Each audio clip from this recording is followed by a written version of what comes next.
one of the biggest villains in the deep state has been unmasked. A man with incredible power who once admitted he voted for a Communist Party candidate before he served in one of the highest positions in the Barack Obama administration. And this brings us, of course, to the deep state swamp creature who, from his position of power, played one of the most significant roles in trying to subvert President Trump. The mask has fallen away. You've seen his name a million times. You've probably seen his face. Maybe you've seen him. What does he work for? MSNBC now? But did we actually realize the level of deceit? Did we realize the Machiavellian nature of Barack Obama's CIA Director John Brennan?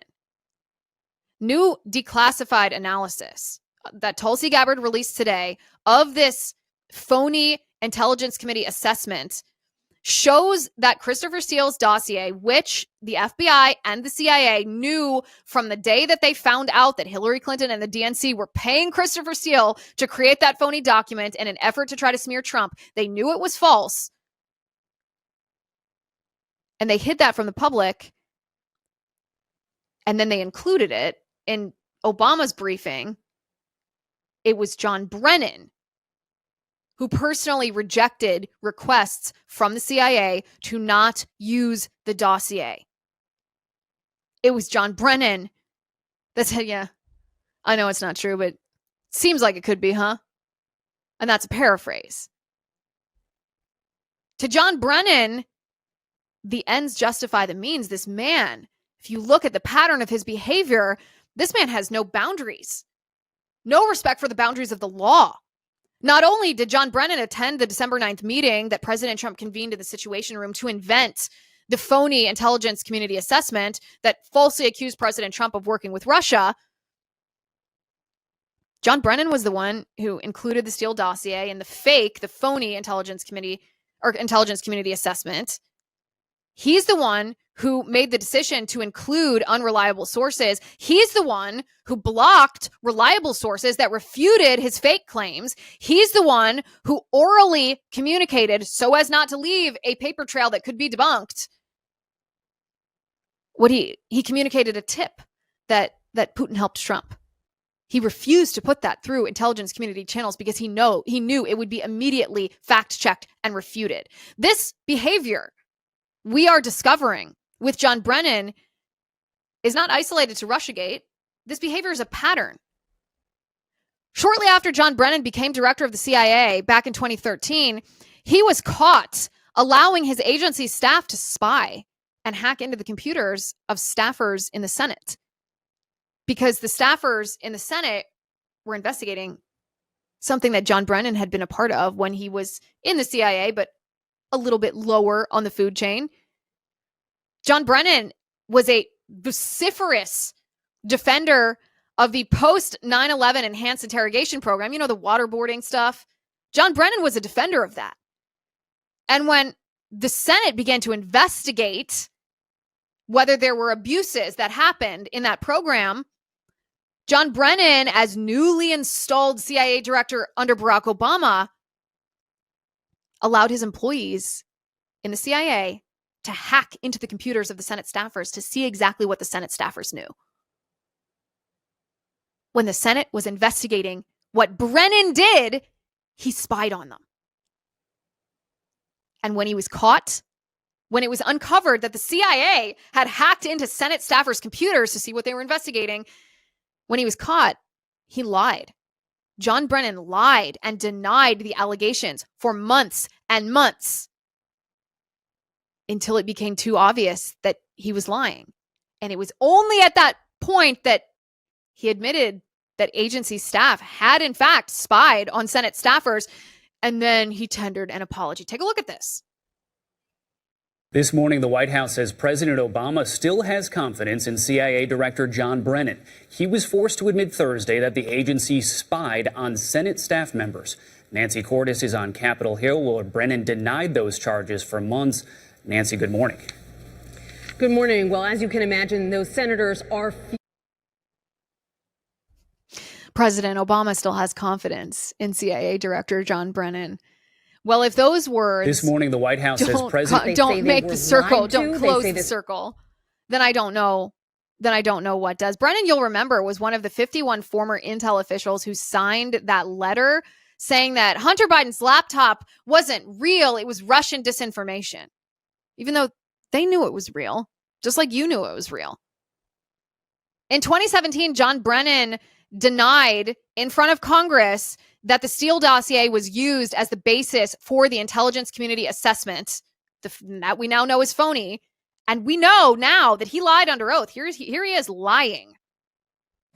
Do you know if the Bureau ever relied on the Steele dossier as part of any court filings, applications, petitions, pleadings? I have no awareness. Did the CIA rely on it? No. Why not? Because we didn't. It wasn't part of the corpus of intelligence information that we had. It was not in any way used as a basis for the intelligence community assessment that was done. It was not. Oh, but it was, John Brennan. And the reason that it was because you said that it should be used.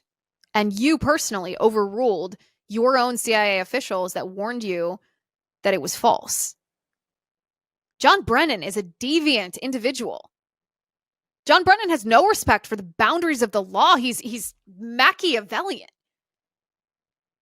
He has a pattern in his career, not just in Russiagate, but beyond, of lying and obfuscating the truth in order to achieve political ends and self-preservation.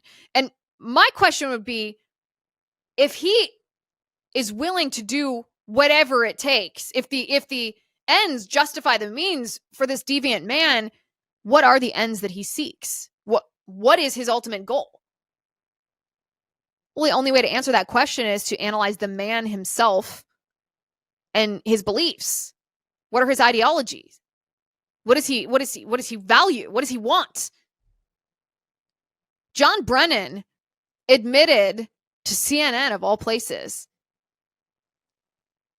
that in 1976, he cast his vote for president for a communist party candidate named Gus Hall. John Brennan voted for a communist to be president. He later called it a youthful indiscretion, but a short 4 years later, John Brennan was an employee of the CIA. In fact, that's the basis for John Brennan telling this story, is that during his polygraph exam to enter the CIA, they asked him if he had ever been a part of any subversive organizations. And he admitted that, well, I wanted a communist to be president of the United States.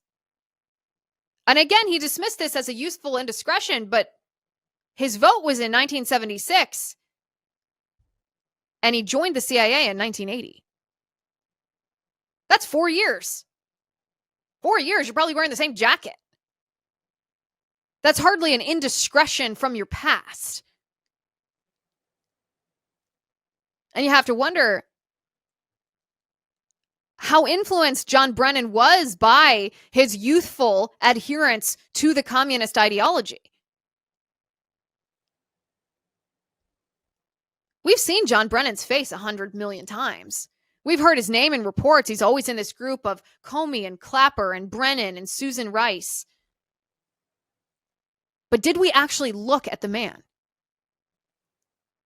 Did we understand the depth of deviance in his behavior, his manipulative, deceitful absence of all social and legal boundaries in order to help him obtain power at the expense of morality and ethics? Maybe there's a reason why John Brennan was so up in arms when Tulsi Gabbard was nominated by President Trump to be the director of national intelligence. Maybe John Brennan knew what was coming. Speakeasy in the live chat says there's no statute of limitations on treason, sedition, or high crimes. Send it to Pam Bondi. From your mouth to Pam Bondi's ears. This is her big test. Is she going to serve justice? Or is she going to stage another attention-hungry media spectacle? I charged James Comey and John Brennan with perjury. They'll serve 30 days. Or is she going to serve justice?